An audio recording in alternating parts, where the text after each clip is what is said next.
పరిపాలనలో పారదర్శకత, అధికారుల్లో జవాబుదారీతనం లేకపోవడం వల్ల అవినీతి పెరిగిందని ఆర్టీఐ మాజీ కమిషనర్ వెంకటేశ్వర్లు అభిప్రాయపడ్డారు.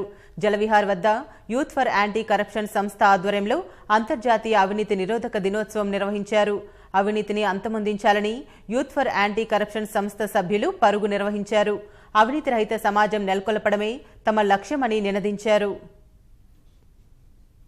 పరిపాలనలో పారదర్శకత, అధికారుల జవాబుదారీతనము లేకపోవడమే ఈ యొక్క కరప్షన్కు మూలమనే విషయాన్ని మీతో నేను తెలియజేస్తా ఉన్నాను. హ్యూమన్ ఇన్వాల్వ్మెంట్ ఎక్కడైతే ఎక్కువ ఉంటుందో అక్కడ అవినీతి జరిగేటువంటి అవకాశాలు ఎక్కువ ఉన్నవి.